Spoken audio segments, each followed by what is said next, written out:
y hemos llegado al capítulo número 3. Estamos vimos el capítulo número 1 y en el capítulo número 1 estuvimos viendo el encargo del Señor a Josué.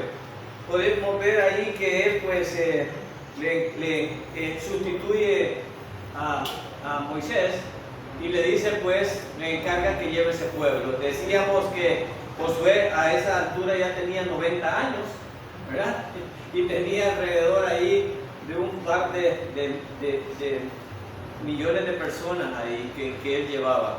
Era un pueblo que había salido de Egipto, había salido acá de Egipto, había pasado muchos años aquí en Egipto, había salido y iba rumbo a la tierra prometida.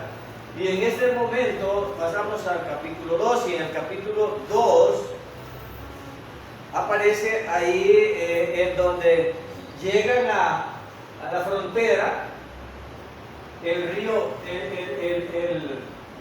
no sé, aquí es el Jordán, el río Jordán, o sea, este que está acá, el río Jordán, está haciendo como una frontera y el pueblo está acá y debe entrar a tomar Canaán. Ya, y de hecho hice este mapa, así que en su Biblia está mejor, para que tuvieran una idea de todo el terreno que Israel debe de tener como tierra prometida. Debe de ser desde el río Éufrates hasta, desde el río Nilo hasta el río Éufrates. Y ese es el territorio que debe de tener Israel. Y ahorita están peleando por un poquito que tiene aquí, pero la verdad es que Dios le había dado a ese pueblo, le ha prometido desde el río Nilo, ¿verdad?, hasta el río Éufrates. Toda esa parte es la tierra prometida, pero en este momento ellos han llegado acá al río Jordán y están a este lado del río Jordán. Entonces dicen ellos que estarían ahí al oeste, aquí. Al este, perdón. Ellos están al oeste y van para el este, ¿verdad? Entonces están aquí. Y en este capítulo 2 nosotros vimos que pues algunas tribus que se les iba a dar este territorio de acá, pues ya para qué pelear, ¿no? O sea, ya estaban en el territorio y dicen que era un territorio que era pastizales, era muy fértil, muy bueno. Entonces aquí Josué se encuentra en un problema, que las tribus que iban a quedar en este territorio, pues ya para qué iban a pelear por el otro, ¿no? O sea, ya quedaban galanas ahí. Entonces hacen un acuerdo y les dicen que aquí van a quedar los niños, las mujeres y algunas cosas que andan, pero todos los hombres van a entrar allá a pelear con los demás hermanos hasta que ganen la batalla. Entonces, Israel había sido escogido para que diera testimonio acerca del Señor. Y Israel siempre llevaba una joroba, es decir, llevaba desobediencia, como nosotros también. En él nunca cumplía las cosas como Dios se lo decía. El propósito de esta campaña es entregar toda esta tierra, que ya vamos a ver los pueblos que son, el nombre que tenían, toda esa tierra a Israel. Pero en el proceso, Israel desobedece algunas cosas, como nosotros que hacemos híbridos de las órdenes que nos da el Señor a veces. Entonces en este caso aparece aquí este pueblo, ya está aquí, y manda a los espías a este lado. Aquí se va a encontrar Jericó y aquí se encuentra un montón de pueblos, ¿verdad?, que ellos van a ir tomando. Aquí ustedes lo ven pequeño, pero el territorio, estamos hablando de un buen territorio. En los mapas pueden ver las cantidades o los kilómetros que abarcan todo eso, ¿verdad? Pero yo solo para que se ubiquen geográficamente aquí. Ahora está Egipto, ¿verdad? Allá está el río Éufrates, para arriba está Turquía, ¿verdad? Y para allá pues siguen los otros países. Pero nos enfocamos aquí. Entonces me interesa que están a este lado del río. Y este río es un río que crece. Es un río que se pone bien caudaloso en la época, nosotros le podríamos decir aquí como cuando llueve, en los ríos crecen. Entonces en esa época estaban en ese momento aquí.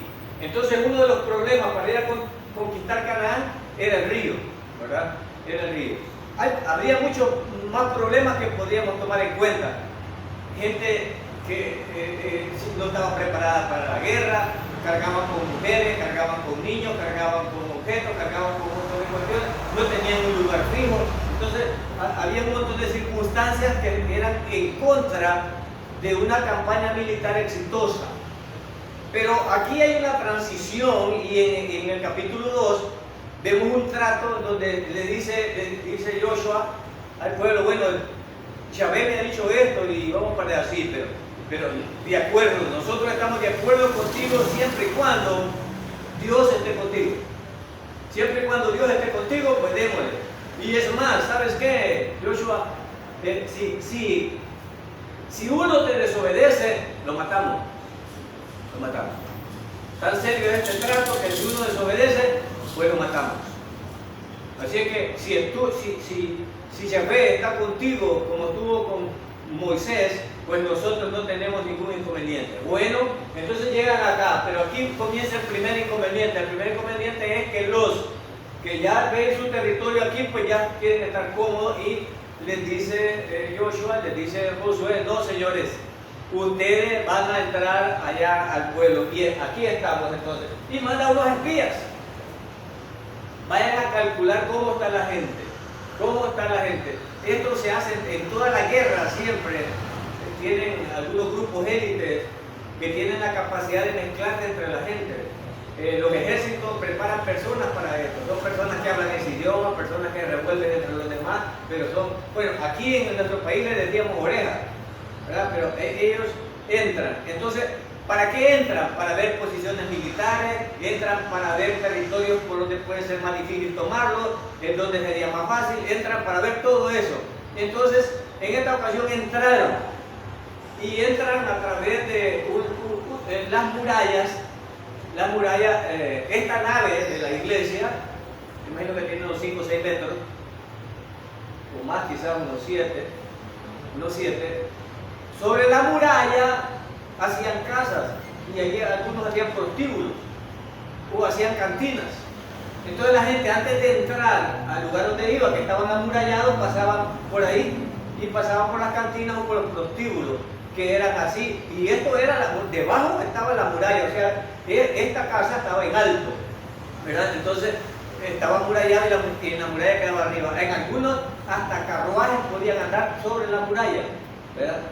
Esa era, para que se imaginen. Entonces Israel tenía que conquistar eso. Israel no tenía herramientas para conquistar de esa manera. La muralla era eso, una muralla. ¿Y para qué no la muralla? ¿Para qué no la muralla? Para estorbar, para proteger, ¿verdad? Nosotros le llamamos tapiales, y hay una gente que hace unos tapiales y además de eso les pone razor, les pone corriente, bueno, es para protegerse, ¿no? Entonces las ciudades en ese entonces hacían eso. Entonces hacían unas murallas, pero en esas murallas habían hasta centinelas y había otra cosa. En este caso nos cuentan que en esa muralla donde ellos fueron, pues en la entrada se encontraba una prostituta llamada Rahab y ellos entraron a ese prostíbulo. Ellos tenían que mezclarse entre la gente. Algunos empiezan a hablar cosas, sí, que las prostitutas, que hay gente insensata que no estudia y cree que en la Biblia todos son santísimos, porque ellos se creen santísimos también. Pero aquí vamos a ver de prostitutas, violadores, fornicarios, adúlteros, mentirosos. La Biblia está llena de todo eso. Y que por misericordia fueron grandes hombres, ¿verdad? Entonces, pero la gente se quiere engañar y algunos los engañan predicando cosas que no son. En este caso, pero eran siervos del Señor y andaban donde las prostitutas. Mira, yo jamás me contaminaría como una prostituta. ¡Qué barbaridad, hermano! ¿Cómo va a ser un varón de Dios? Porque hasta el lenguaje hablan ellos. Jehová ha dicho, el varón de Dios, ellos salen porque les gusta ser dramáticos, ¿verdad? Entonces, el varón de Dios donde la prostituta, pues el varón de Dios donde la prostituta, y no solo llegaron, sino que hicieron un trato con ella. Y no solo hicieron un trato con ella, sino que la prostituta es la bisabuela del Señor, de David. Para que les duela más a los que creen santísimos. Y si no, busquen en la genealogía de Mateo. Ahí Mateo va a hallar hasta donde llegue y van a ver que Rahab está en la línea. Bueno, pero dicho esto, entonces Entran los espías, miran, platican con ella, el rey se da cuenta, los manda a buscar, el Rahab los protege, no de choto, los protege pidiéndoles un trato que ella entiende, por todo lo que ha oído, entiende que ese pueblo está temblando por todas las proezas que Yahvé había hecho con Israel y todos los pueblos que venían arrasando ellos. Entonces sentían que ese pueblo iba a ser el siguiente, pero no por eso lo iban a entregar. Y mandó el rey a buscar a esos espías para darles en la nuca, obvio, para matarlos. Pero Rahab les da instrucciones, los esconde, se juega el pellejo, hermano, porque se juega el pellejo, Rahab. Bueno, esto es un israelita, pero yo de este pueblo he oído eso.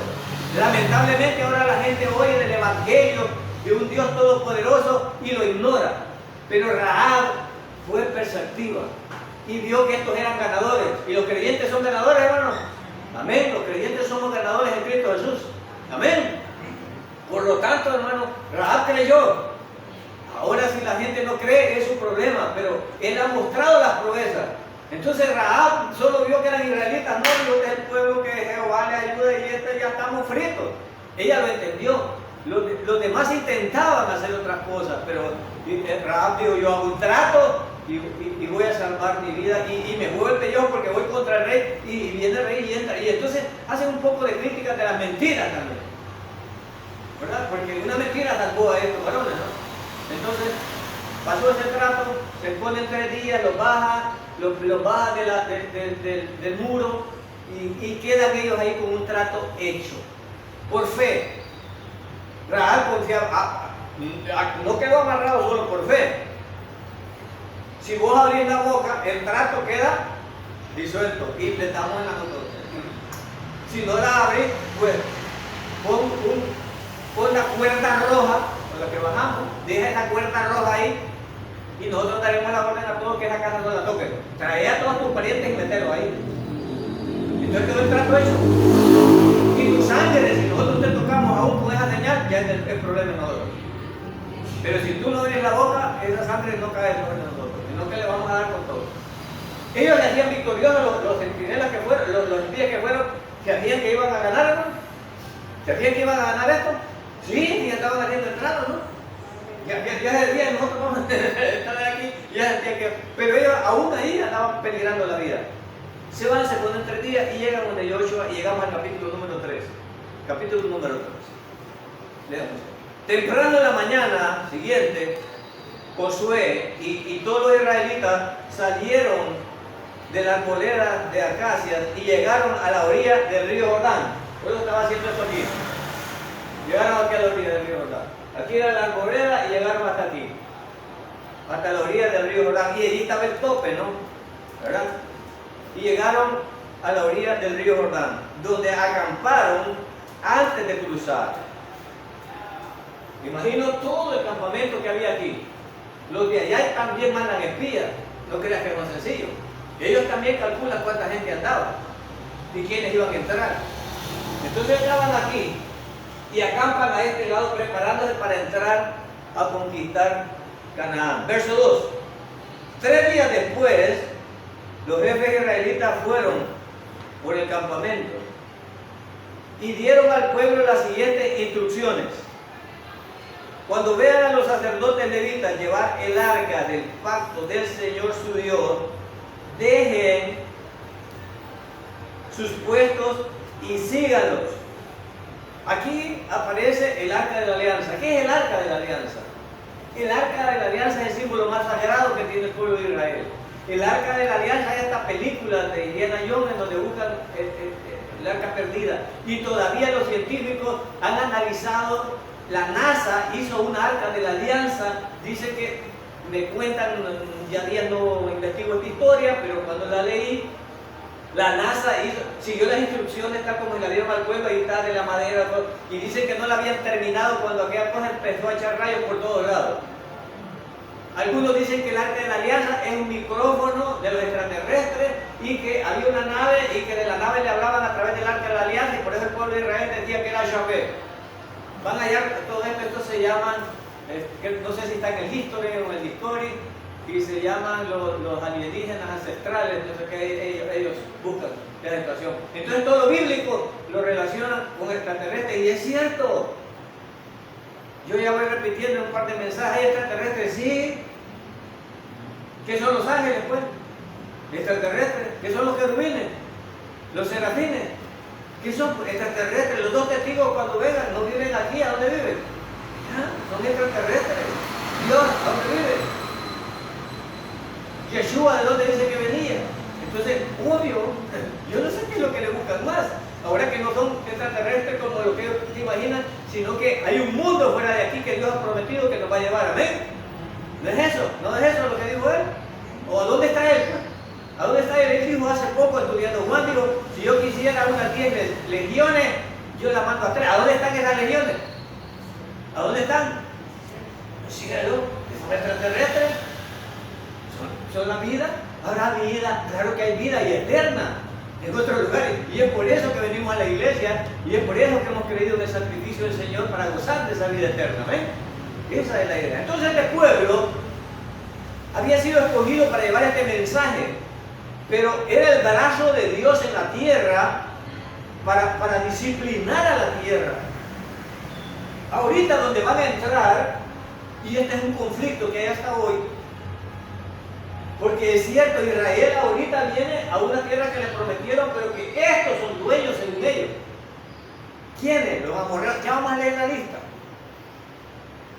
Aquí hay dueños, pero ¿a qué vienen ellos? A sacarlo. ¿Y por qué vienen a sacarlo? Vamos a leer acá. Entonces dice allí, estaba hablando del arca. ¿Y qué había en el arca de la alianza? Verso 3, ¿qué había? Porque es especial el arca de la alianza. ¿Qué había en el arca de la alianza? El arca de la alianza era rectangular. Era rectangular. Y en la tapa, aclaro, había 2 querubines. Porque, repito, educo e instruyo a la iglesia. Los ángeles no tienen alas. Y eso es una falsedad. Por eso tergiversan la mente de todos los hermanos.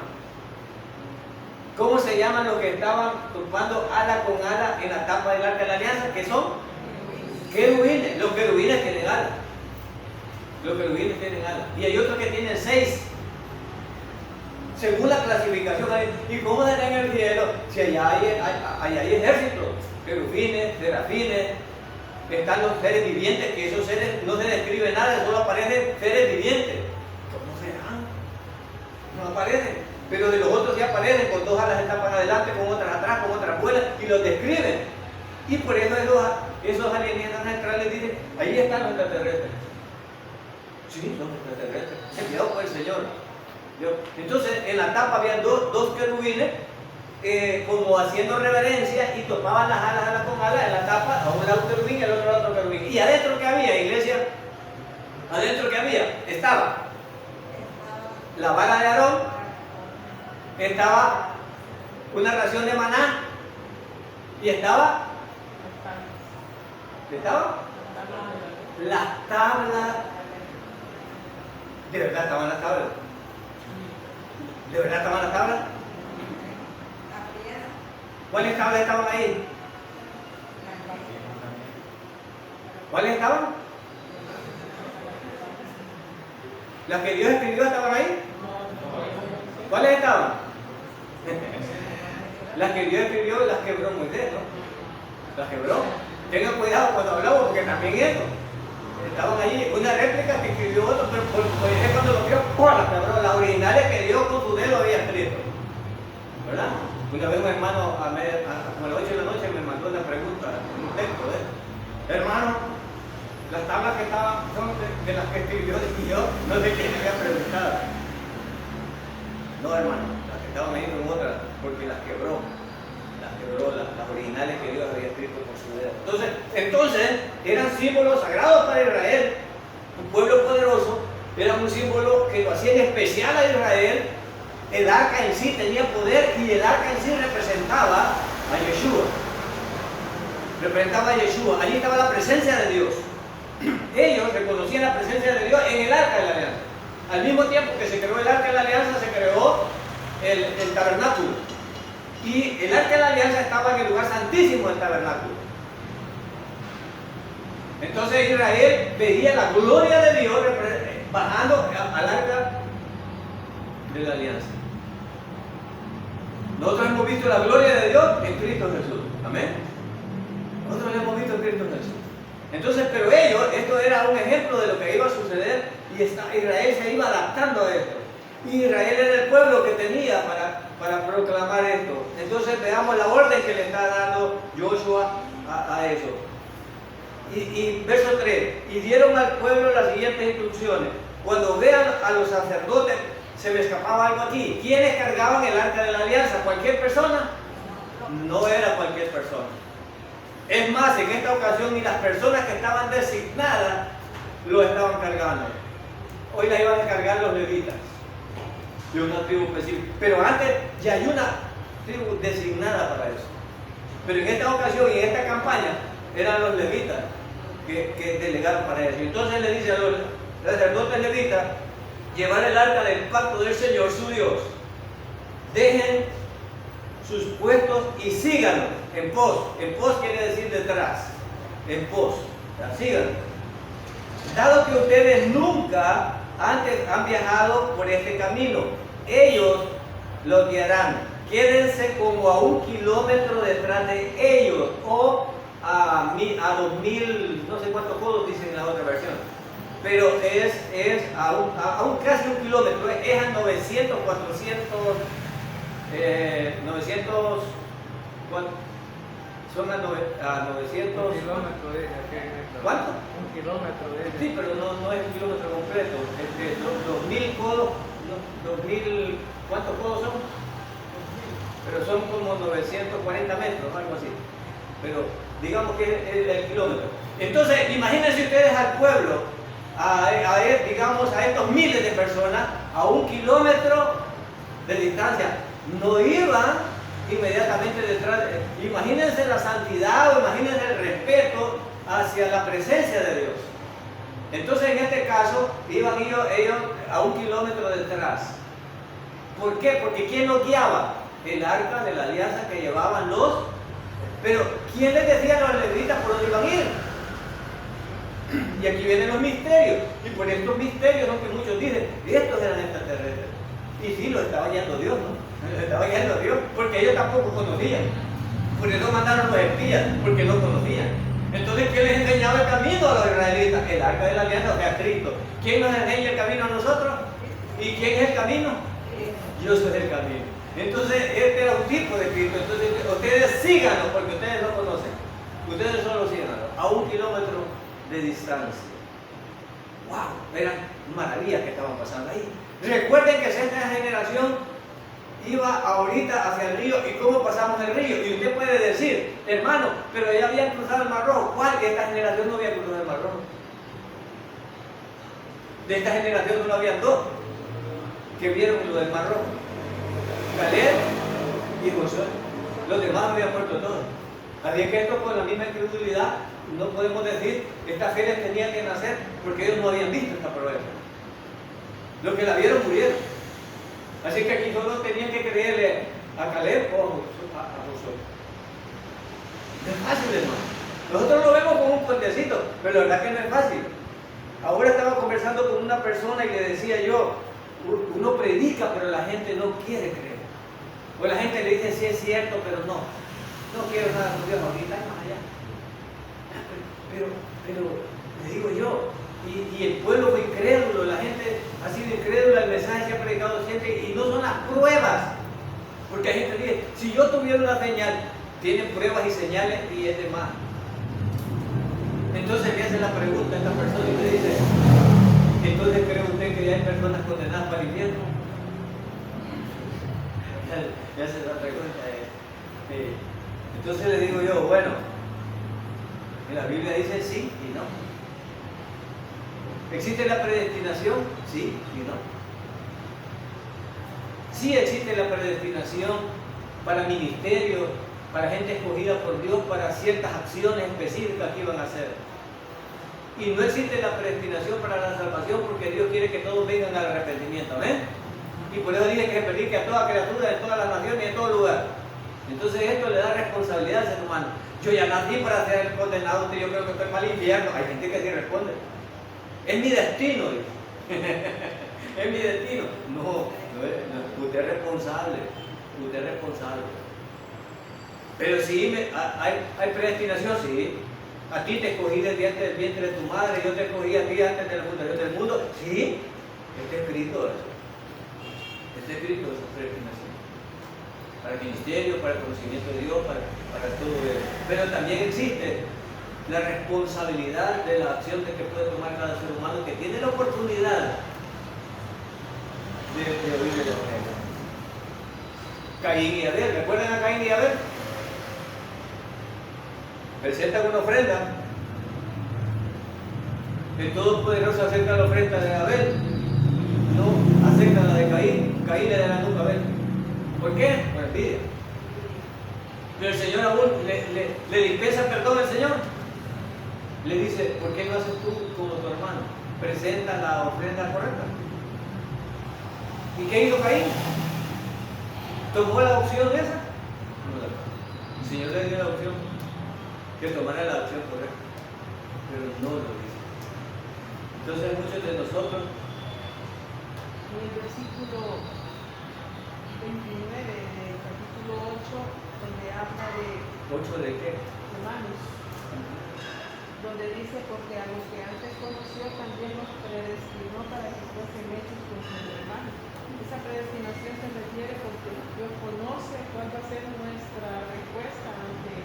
No, y que Dios tiene predestinado a muchos. Pues sí, pero aquí se refiere a la salvación. Sí, sí. Pero también dice que Dios quiere que todos vengan y que todos tienen responsabilidad en creer o no creer. ¿Por qué proclamamos el Evangelio? Si ya la gente estuviera predestinada y fuera el total, no prediquemos, porque Dios los va a salvar, sea como sea, ¿no es cierto? No habría necesidad por qué predicar. Y no tendrían responsabilidad la persona. Y Cristo había venido de gusto. ¿Para qué vino Cristo a morir? Y ya estaban predestinados los que iban a ser salvos. ¿No es cierto? Entonces, por eso es que las dos son verdades. Hay gente predestinada y gente que no. Gente que tiene la opción de hacerlo y otra que Dios lo ha hecho por su propio conocimiento, por su propia soberanía, por lo que Él quiere. La verdad es que Dios no tiene obligación de salvar a nadie. Él es soberano, ¿no es cierto? ¿Qué dice Romanos? ¿Cómo estamos? ¿Hay alguien bueno? Por cuanto todos, entonces todos ¿qué merecen? El infierno. Ahora, pero viene el Señor en su misericordia y dice, bueno, yo quiero salvar. ¿Tiene soberanía el Señor para salvar al que quiera? Sí. Daré misericordia a quien yo quiera. ¿No es cierto? ¿Qué malo es? ¿Cuánto es malo si Él es soberano? Es que él no es siervo de ninguno de nosotros. Nosotros somos los siervos de Él. Y por gracia y misericordia podemos alcanzar la salvación. Rahab, ¿por qué alcanzó? Porque era el pueblo de Israel. ¿Por qué alcanzó Rahab? ¿Por qué alcanzó Rahab? ¿Qué fue la diferencia entre Rahab y todo el pueblo de Jericó? ¿Cuál es la diferencia? ¿Ah? ¿Cuál fue la diferencia? Digo, Rahab pensó. Y Rahab creyó. ¿Qué creyó? ¿Qué creyó? ¿Que ellos iban a ganar o a perder? Rahab digo, no, ¿Rahab era israelita? No era israelita. Pero Rahab creyó que Israel era el pueblo de Dios. Entonces, ¿por qué alcanzó a Rahab? Por creer. Si ella no hubiera querido, nosotros tenemos una buena muralla, yo estoy encima de la muralla. Hasta para bajarlo les puse una cuerda, ¿cómo van a subir sin cuerda? Entonces, sí son ciertas las dos cosas. Hay predestinación, pero también hay responsabilidad. ¿Y esto por qué? Porque Dios así lo designó. Dios así lo designó. Hay muchas cosas que nosotros no vamos a entender y no tenemos por qué, porque Dios es soberano. En este caso, bueno, vamos a ver por qué este pueblo que tenía esta tierra es echado ahora y matado. Usted se pregunta, bueno, ¿y estos pobrecitos, por qué? Veamos por qué, veamos qué dice la palabra. Entonces, veamos acá, y dice, nunca han viajado por este camino, ustedes se quedan a 1 kilómetro detrás de ellos, mantengan una buena distancia entre ustedes y el arca, asegúrense no de acercarse demasiado. Porque recuerdan que había alguien designado ya para tocarla. ¿Por qué no los demás morían y por qué los demás no morían y la tocaban? Pero este ya es otro tema. Pero este era el símbolo. Y esto les daba confianza, esto les daba fe a ellos, que Dios estaba con ellos. Porque hermanos, ellos no tenían Torá, no tenían la Tanakh todavía, no tenían todo ellos. Ellos eran un pueblo que estaba comenzando. Entonces no había nada escrito. ¿Cómo iban a creer? Por lo que estaban viendo nada más. Por lo que estaban viendo nada más. Recuerden que este pueblo surgió porque a un hombre llamado Abraham le dijo, vete. Pues sí, pero no le dio te dio algo escrito, algo firmado. ¿Qué te dio? No, solo me dijo. Y miren de ese hombre, vete, ¿hasta dónde estamos ya? Casi al cumplimiento de la promesa de la tierra prometida. Ahí estamos. Y veamos que verso 5. Entonces Josué le dijo al pueblo, purifíquense. ¿No le llama la atención eso? Purifíquense. Hay dos palabras que usa ahí la Reina Valera. Creo que purifíquense porque mañana el Señor Todopoderoso hará grandes maravillas. Purifíquense y santifíquense. Purifíquense y santifíquense. Bueno, mucha gente ahora dice, hay que santificarnos. Pero la pregunta es, ¿cómo me santifico? ¿Cómo me santifico yo? Vayamos a Levítico, hermano. Levítico 7, si no me equivoco.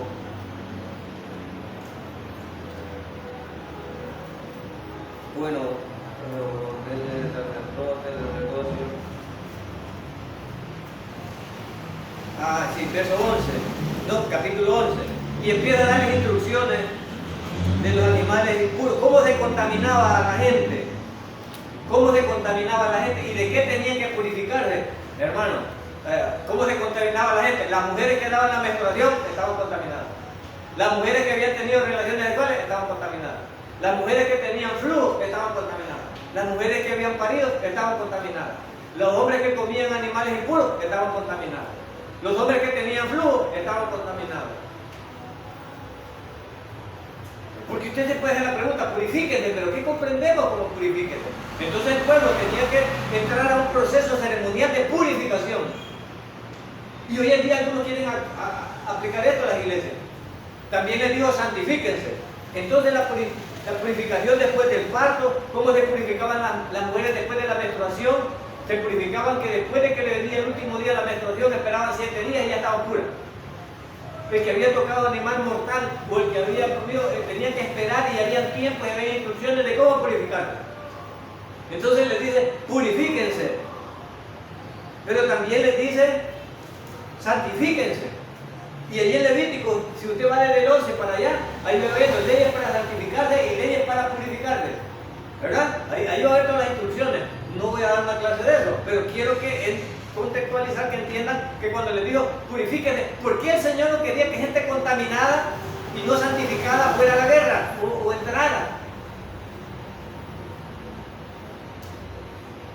Ahora nosotros podemos ser purificados y santificados, ¿no?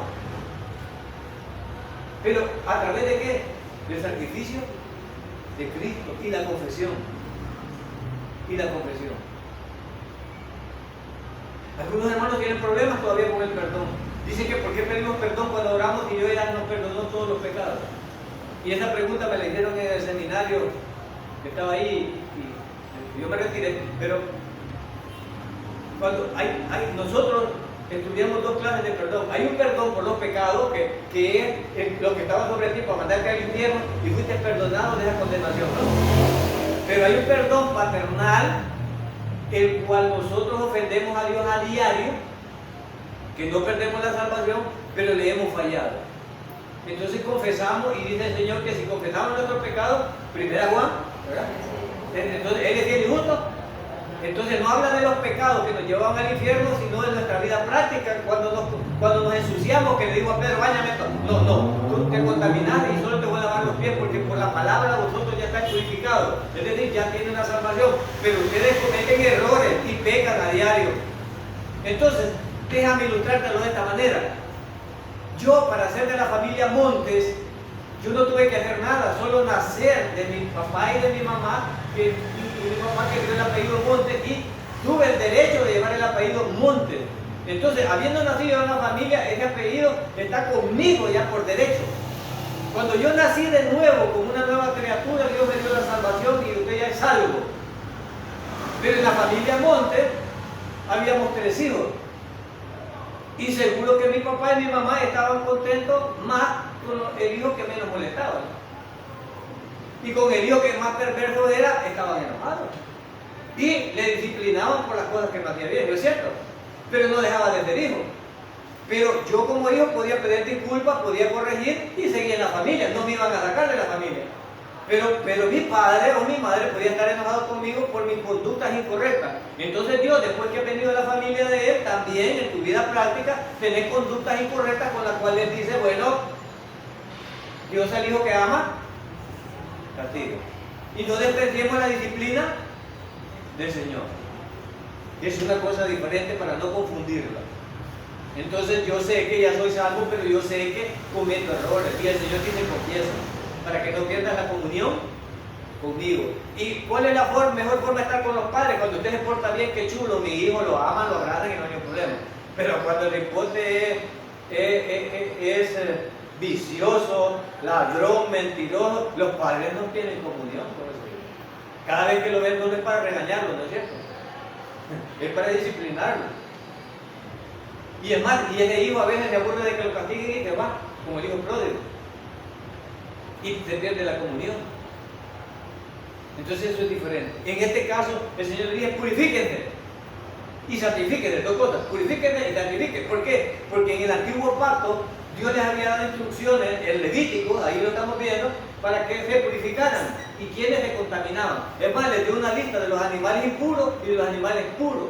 Y les dijo de cuáles podían comer y de cuáles no podían comer. Y cuando comían de uno impuro, pues ya no estaban purificados. Y luego santifíquense. Y también da las normas para la santificación. Entonces era un pueblo ceremonial y tenía que cumplir esas normas antes de ir a la batalla. O sea que no iban a la batalla solo por así, sino que le dicen, mediten, purifíquense y santifíquense, prepárense. Buena estrategia, ¿no? Porque alguien que se mete un pleito sin saber con quién es y a lo loco a perder paz. Si nosotros tuviéramos la paciencia de cada vez de antes de comprar, antes de decir y abrir mi boca, decirle, Padre, voy a meditar un momento en lo que voy a hablar. O voy a orarle al Señor a ver si me conviene esto o no me conviene. Y luego ir a hacerlo. Entonces esta era la pausa que tenía acá. Y entonces le dice el verso 5 los sacerdotes. El sacerdote, ¿qué dice? Verso 5, no, verso 4. Lleva a cabo una ceremonia de purificación usando para ello 2 aves vivas que estén, volvamos a Josué. Estas son las reglas de purificación que están aquí, pero no las voy a leer, ni las de santificación, usted las puede ver después. Volvamos a donde estábamos, a Josué. Volvamos a Josué 3. Josué capítulo 3 y versos 5. Entonces Josué le dijo al pueblo, purifíquense, porque mañana el Señor hará grandes maravillas entre ustedes. Dios había hablado con Josué. Dios había hablado con Josué. Hará grandes maravillas. Entonces ustedes estén preparados, estén santificados. Era algo ceremonial que había que hacer para este pueblo. En este contexto, ¿verdad? No estoy diciendo que esto se le va a aplicar a la iglesia. Verso 6. Por la mañana Josué les dijo a los sacerdotes, levanten el arca del pacto y guíen al pueblo hasta el otro lado del río. Así que ellos se pusieron en marcha y fueron delante del pueblo. Estos pobres decían, bueno, este día que pasemos el río, ¿cómo lo vamos a pasar? Está crecido. El río está crecido. Pero los sacerdotes obedecieron. Lo hicieron. ¿Cuántas veces nosotros podríamos obedecer en incertidumbre, hermano? Solo por tener fe en el Señor. ¿Cuánto decimos en el nombre del Señor? No, uno va a buscar trabajo y cuando llega hay una fila de 200. Mejor me voy para la casa. Pues en el nombre del Señor, yo aunque esté hasta las 4 de la tarde, es el último currículo que meta, pero en el nombre del Señor, yo lo voy a hacer.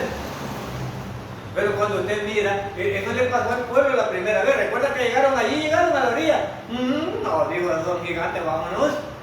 Y no le hicieron caso al Señor. Entonces, aprendemos mucho de esto. No es que el Señor vaya a hacer esto con la iglesia, pero yo puedo pedirle al Señor en tu nombre, yo quiero un trabajo. Padre, ábreme las puertas y en tu nombre yo lo entrego. Pues Él tiene la decisión de hacer sí o no. Pero puedo hacerlo, porque Él ya ha hecho proeza. Aquí va este pueblo en incertidumbre. Ya les dije que estos no son los primeros que vieron el mar rojo partido.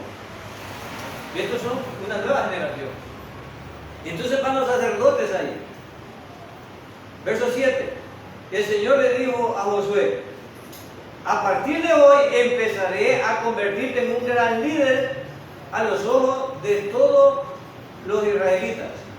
Sabrán que yo estoy contigo, tal como estuve con Moisés. Esta fue la condición que le pusieron. El Señor oyó. El Señor oyó. Esta fue la condición que le puso el pueblo. Te seguiremos. Siempre y cuando nos demos cuenta que Dios esté contigo. ¿Con cuántos está Dios con nosotros, hermanos? ¿Con cuántos está Dios con nosotros? Si nuestros hogares están con Dios, pues nuestros hijos deberían de seguir y aprender. A veces uno mira a los hijos y dice, realmente nuestros hijos creen o vienen por obligación. ¿Qué pasará cuando nosotros muramos? ¿No van a perder esto? El principio lo tienen. ¿Cuántos realmente están convertidos y cuántos no? Y yo les digo, hermano, funciona. Funciona. Porque nosotros fuimos instruidos y luego salimos de aquí. Nunca habíamos probado salir de la convicción de la iglesia. Pero los principios que nos dieron, anduvieron con nosotros todo el tiempo. Y las oraciones de mi madre, de mi padre, anduvieron con nosotros. Y miren dónde estoy yo. En vez de estar en un penal, tantas circunstancias que pasamos, pero Dios nos guardó. Mi hermano tuvo en la guerra, no sé cuántas veces estuvo a punto de morir, o balas le cruzaron y por las oraciones de mi madrecita y la aflicción. Y ese tiempo de la guerra, cada rato venían los camiones y será el de nuestro que traen, será el niño que traen. Y venían a dejar los cadáveres nada más. Hoy en día, imagínate.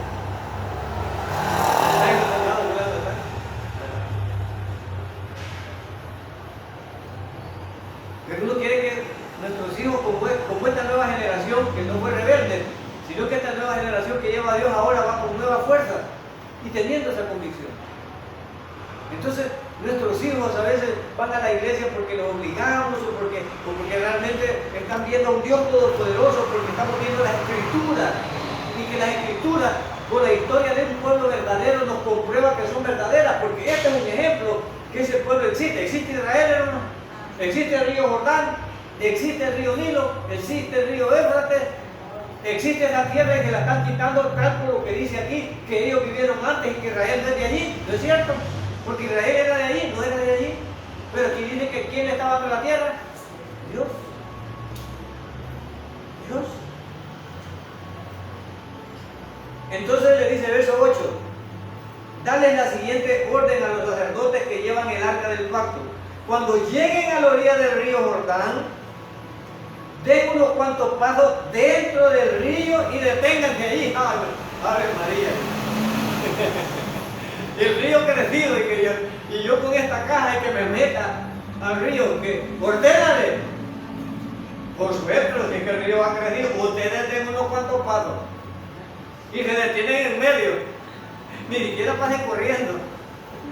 Un río crecido con mi esposa, vemos las inundaciones, y wow, y vemos unos ríos que no, pero si meterte allí era arrastrado. Entonces el río Jordán, en la época que ellos iban a hacer esta campaña, estaba crecido, porque hay una época en la que baja menos. y no lo está. Pero en esta época estaba crecido. Y les dice, bueno, ordénale. Porque antes ya le había dicho, mira que te mando, ¿qué? Vaya.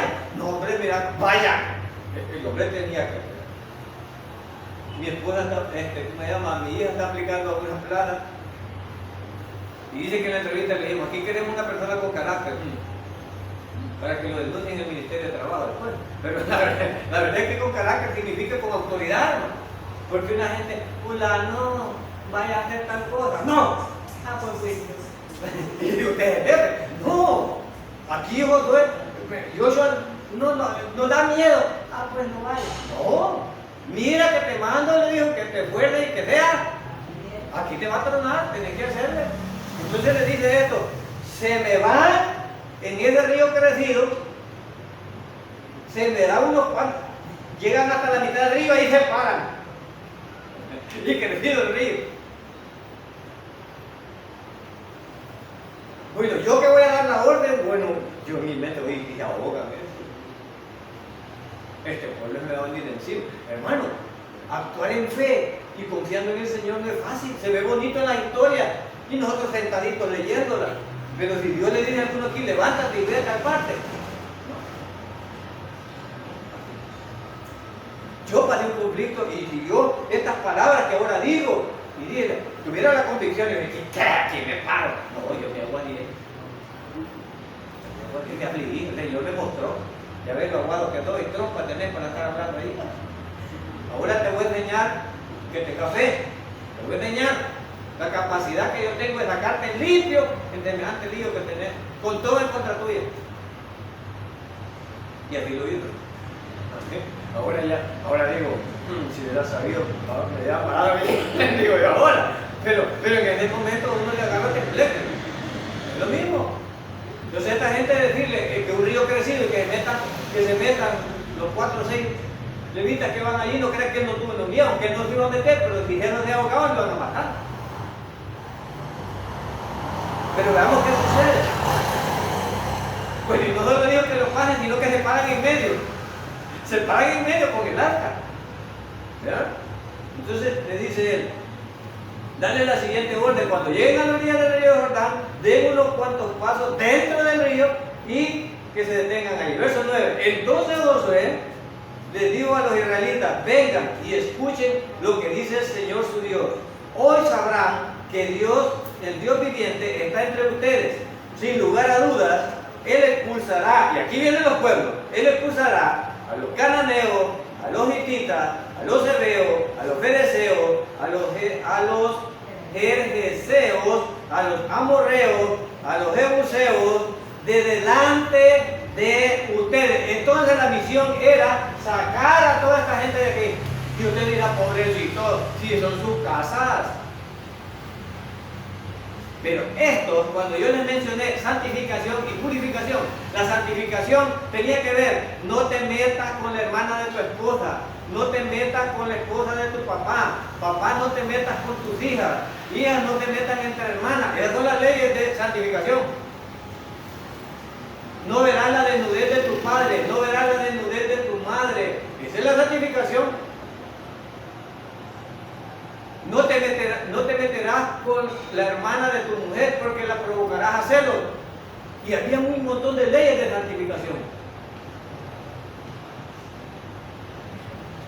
¿Por qué les dijo eso?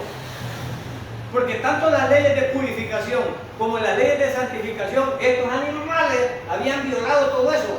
Tenían relaciones con caballos, con yeguas, con burros, tenían relaciones entre hermanos, entre padres, entre hijos. Era una Sodoma y Gomorra. Entonces Dios los iba a sacar ahora de allí. Pero ya veremos más adelante si Israel obedeció o no obedeció. Entonces sacar a este pueblo de aquí era descontaminar esta tierra. Y Israel tenía que eliminarlos. Porque ellos habían violado. Por eso les dijo, purifíquense y santifíquense, para que se dieran cuenta que al lugar donde iban, estos tipos los iban a sacar porque habían violado todas las leyes de Dios. Todas las leyes de Dios. Y si tú sigues leyendo Levíticos, vas a ver que se metían con animales, se metían entre familias, Padre, todo los pecados. Pero eso tiene que ver con la santificación y los otros eran de purificación. Entonces, para que ellos recordaran que así iban a vivir aquí, en la tierra que Dios les había dado, no como estos que estaban ahí. Pero vamos a ir estudiando cada cosa en su momento. Entonces, esa era la causa, porque todos esos enlistados ahí, todos esos pueblos, iban a ser eliminados. Todos los eliminados. Verso 11. Miren el arca del pacto que pertenece al Señor de toda la tierra. Los guiará al cruzar el río Jordán. Leanme el verso 11 en la Reina Valera. Aquí el arca del pacto del Señor, de toda la tierra pasará. Oh, muy importante de toda la tierra, pensé que se había excluido. ¿Por qué es importante de toda la tierra? ¿Quién es el dueño de la tierra? Entonces, ¿qué reclaman esto hoy? Si Israel está ahí. ¿Quién le está dando la tierra? ¿Y quién es el dueño de toda la tierra? Ahí lo dice. ¿Quién es el señor de toda la tierra? Entonces, ¿quién es? ¿El dueño puede darle la tierra a quien quiera? Claro. Creí que había sido excluido la Reina Valera, pero dice el Señor de toda la tierra. Entonces el Señor de toda la tierra dice, ustedes se me van y estos se quedan aquí. Pero esto no lo aceptan ahora. Y por eso es que los israelitas los quieren expulsar. Y ellos tienen razón al decir, estos no eran de aquí, ¿cierto? Pero no dicen, Dios les dio esto. Ellos no lo dicen. Es más, y no tendrá solo esto porque Israel, en este momento, Israel no tiene esta franjita aquí. Aquí está la franja de Gaza que ya la había tomado, pero la entregó. Ya la entregó. Entonces Israel tiene esta franja y tiene controladas unas por aquí. Tiene controladas, pero controladas, que no las tiene, pero las tiene controladas porque de ahí lo atacan. Entonces él las tiene bajo dominio. Pero deja que vivan los árabes que están ahí. Pero los tiene bajo control. Esto se nos harían a decirles que desde aquí hasta allá es de ellos. Aquí se ve el Líbano, aquí se va en la actualidad todo lo que tiene, y aquí será el centro. Cuando Dios ponga el reino en los 1000 años, desde aquí se va a gobernar. Desde aquí, toda esta área. Toda esta área. Desde ahí se va a gobernar. Y es el centro de la tierra. Una curiosidad, es el centro de la tierra. Bueno, se nos fue el tiempo, voy a leer un par de versos más. Y dice ahí. Miren, verso 12, miren el arca del pacto que pertenece al Señor de toda la tierra, los guiará al cruzar el río Jordán. Verso 12, elijan ahora a 12 hombres de las tribus de Israel, uno de cada tribu. Verso 13, los sacerdotes llevarán el arca del Señor, el Señor de toda la tierra, en cuanto sus pies, esto no se lo había dicho después, en cuanto sus pies toquen el agua, la corriente de agua se detendrá río arriba. Y el río se levantará como un muro. Esta era la promesa del Señor. Pero hay un símbolo que hasta hoy está. Las 12 piedras de las 12 tribus que tomaron para ponerlas. ¿Son esas? Gloria a Dios. Este es nuestro Dios Todopoderoso. Esto es nuestro. Y esto me verifica que el nuevo pacto es verdad. Si esto fue verdad, pues el nuevo pacto es verdad. Y la iglesia está fundada sobre la verdad. Entonces les dice aquí, ellos, y esto está, los puristas van a ese lugar, y entonces están ahí. Elijan ahora a 12 hombres, y luego los sacerdotes, y les dice, verso 14. Entonces los israelitas salieron del campamento para cruzar el Jordán, y los sacerdotes que llevaban el arca del pacto iban delante de ellos. Verso 15. Era la temporada de la cosecha y el Jordán se desbordaba a su cauce. Pero en cuanto los pies de los sacerdotes que llevaban el arca tocaron el agua a la orilla del río, el agua que venía del río arriba dejó de fluir y comenzó a amontonarse en una gran distancia de allí, a la altura de una ciudad llamada Arán, que está cerca de Zeretán. y el agua que estaba en el río de abajo desembocó en el mar muerto y quedó seco, hasta que el lecho del río secó. Después de todo, el pueblo cruzó cerca de la ciudad de Jericó. Se pasaron al otro lado, hermano, en seco. El bordo y aquella agua dándole ahí, y la otra se secó porque se fue toda el agua y cayó para el mar y quedó seco. ¿Motivaría esto a los soldados que iban a ir? ¿Motivaría esto? Este es el Dios que lo lleva a ustedes. Por eso es que estaban temblando los del otro lado, porque no había Dios que pudiera hacer estos milagros portentosos. Ahora este pueblo va animado, tiene un líder, tiene sacerdotes que están demostrando que Dios está con ellos. Acaban de parar un río, y entonces ¿cómo no nos va a ayudar en la batalla? Pero pongamos mucha atención, porque esto provocó que cometieran errores ellos. Y ya van a ver los errores que van a cometer. Debemos de tener mucha atención en esto. Termino con el verso 17 y dice: mientras tanto los sacerdotes que llevaban el arca del pacto del Señor se quedaron parados en tierra seca, en medio del lecho, mientras el pueblo pasaba frente a ellos. Los sacerdotes esperaron allí hasta que toda la nación de Israel terminó de cruzar el Jordán, que no era poco. ¡Wow! Si Dios te diera prueba de que está contigo, hermano, y tú tuvieras la convicción, nadie te detuviera. Nada te detuviera. Desafiáramos. Este pueblo ahora estaba teniendo las evidencias de que Dios estaba con él. Y acaban de ver esto. Y si hizo esto, ¿qué no hará ya? Tener control sobre la naturaleza. Entonces este pueblo estaba siendo privilegiado. Estos ahora ven el primer milagro, porque como digo, esta generación no es la que estaba al principio. Pero cuando Dios está con nosotros, ¿quién contra nosotros? ¿Quién contra nosotros? Vayámonos con esa convicción. Vamos a seguir deleitándonos con las promesas que Dios hizo con este pueblo, y también aprendiendo de los errores que ellos cometieron, porque no todo es bueno. Ya van a ver las cosas que van a pasar aquí con Israel. Bueno, en el próximo estudio los esperamos. Dios bendiga su palabra. Hermano pastor, nos despide palabras de oración. Amén.